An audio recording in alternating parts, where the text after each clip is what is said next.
Welcome back, my disciples. It is again another video about useless information pertaining to Dungeons and Dragons. Hey, what's going on, guys? My name's Master Flame, or Matthew, whatever you want to call me. I've come with you at this great Saturday morning at 9:22. What am I doing with my life?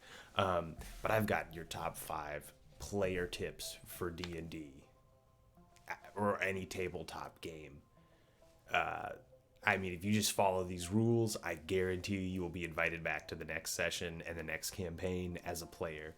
This is nothing about, what am I trying to say? Any specific game, just tabletop player gaming expectations. But let me get this started off with number 1, expectations as a player. You should know them. It's almost like a session 0, but you should know how to act like a decent human being at the table.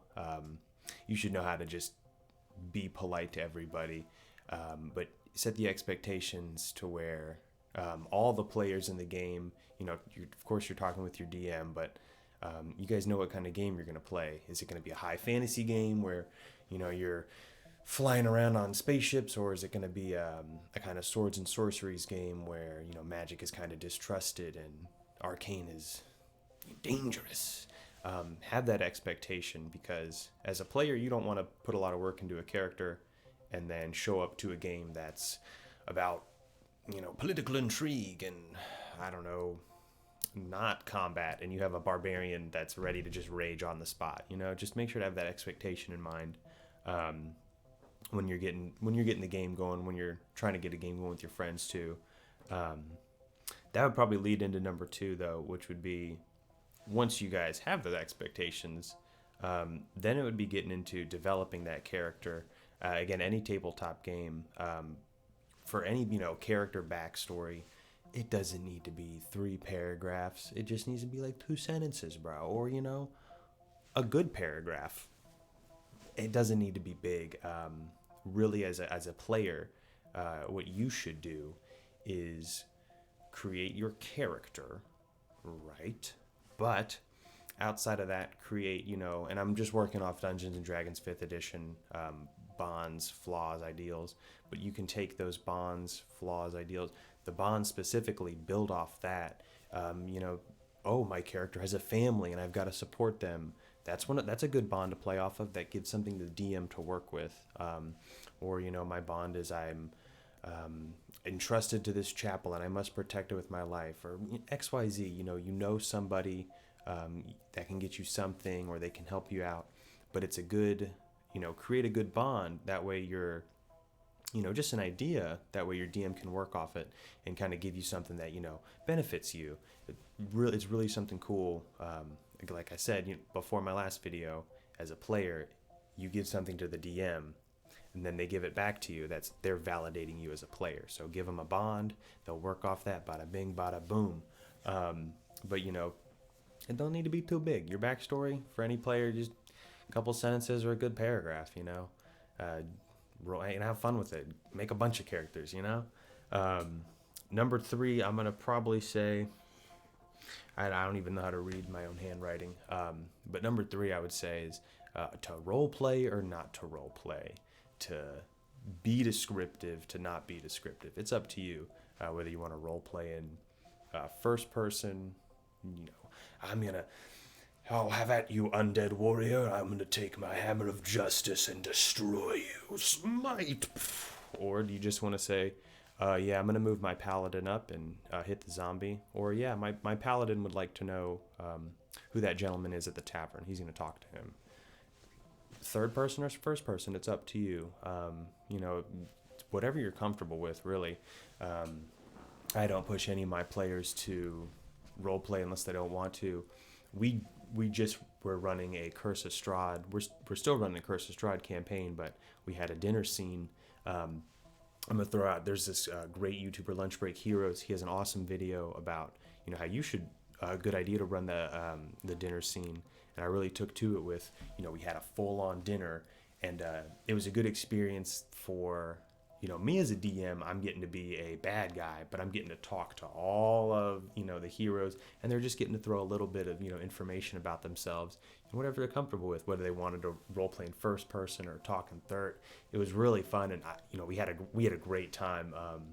But it's as a role playing as a character, it's all up to you. And I'm gonna be completely honest. If you feel like your role play is subpar or only role play, I got news for you. As long as you showed up to the game, nobody cares about your role play. You showed up to the game. That's all you got to do right there. And if you brought some snacks, come on, man. Don't even sweat it, bro. I'm going to go into number 4 with that one. To role play or not, it's up to you. It's, number 4, though, big one. It's a big one. I'm sorry, guys. I'm not sure if you're going to like me on this after I say this one, but number 4, read a little bit of the rules. Oh, gosh, I'm sorry, guys. I could actually show you some pages in the D&D 5th edition. I mean, honestly, when it comes down to the rules of the game, there's so many rules, but, combat's the biggest one. It really has the most rules. It's the most, I'd say, complicated, but the rest all comes down to, hey, this is what my character wants to do. If Dungeon Master, if you feel like it needs a DC set at it, you let me know. I want to do this. And then Dungeon Master decides. So, I really just reading a tad bit of the rules, but read your character. Study your character for just a little bit. Really get to know them, because really get to know the character sheet. Because the better you read the character sheet, read it out loud too, necessary, or read it twice, thrice, anything that rhymes with thrice that goes on to 4. I don't know, force, no. Just read your character sheet, study it, because the more you know about your character, the more prepared you'll be in a scenario to where, oh, I remember reading this. I can do this with my character. Guys, hold on. I got this. Let me roll the dice. I'm telling you, bro. Just study up on your character sheet a little bit.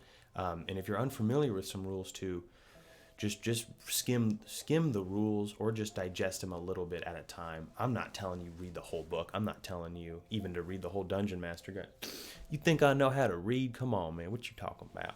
That's ridiculous.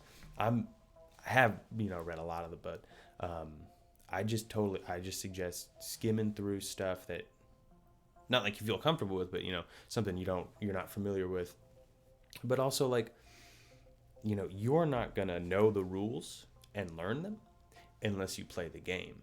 So as a player, and it's tough to get a game going. I totally understand, but as a player, play as many games as you can. If that character fell flat on his face, who cares? Get a next character, or just get that character up again. Keep going. Keep playing the game. That's all I've got to recommend, is just keep going at it as a player. As as a DM, a session might fail and you might feel bad. Play another game next week, or the next week. Just keep playing, because that only makes you better as a player or a Dungeon Master. But it really makes you better as a player, because the more you play, the more you get to know the game itself, and depending on how much you use the rules or not, it doesn't, it's up to you and the Dungeon Master and the in the group table. But just reading a little bit of rules goes a long way. Reading a little bit of your character goes a long way as well. So I definitely recommend just studying your character sheet for a little bit, especially before the game, or the night before. What can I do? But the last one, as a Dungeon Master, I don't want to get any flack for this one, but just listen to your Dungeon Master. When it's time, just give them your undivided attention for however long. If they're rambling, if they're mumbling, bro, I'm totally guilty of that. I get that. Okay, I'm guilty of it. I ramble in these things. It's literally just one take of my conscious. If you guys want to follow the podcast and the Patreon, you can follow me up on these Lincolns and these doobly doos right here. Thanks so much, guys. No, but number 5, really just listen to your DM, especially in combat. Just listen to your DM, listen to the other players at the table, listen to everybody at the table. Just participate. You know, like, come on, man. You ain't got to be on your phone all the time, or if you're playing a Switch, you know what I mean. I've heard of stories of people being like, "Hey, Dungeon Master, I'm reading this article on how to be a great player," while they're playing, and the Dungeon Master's like, "You didn't get to the part where you should put your phone down," you know. But I'm just being silly about it. Like, I totally understand the games can take, some games I run them long sometimes, and I feel guilty about it. Like 4 or 6 hours, like, just when your DM is telling you something, especially important, just keep your ear open, always be listening. Just because if you've never dungeon mastered, is when they're like, "Hey, can you say that again?" It's totally understandable. But like, "Oh man, let me say it again." Okay, but it's that would be the biggest one, is just to listen out to your dungeon master, but also your players too, because when you do that, I mean, you guys can coordinate something. Oh, you're about to do this on your turn, let me do this on my turn, bro. I'm gonna help you out, I'm gonna buff you, check it, and then the wizard buffs the barbarian, throws the displacer beast off a cliff, day is saved. I don't know what more you want from me, I'm just one guy, but I think those are like some good, like definitely my top 5 player tips for any player at a tabletop game. You're gonna get invited back anytime, especially if you help bring stacks or anything like that too. You're always gonna get invited back as long as you follow some of that.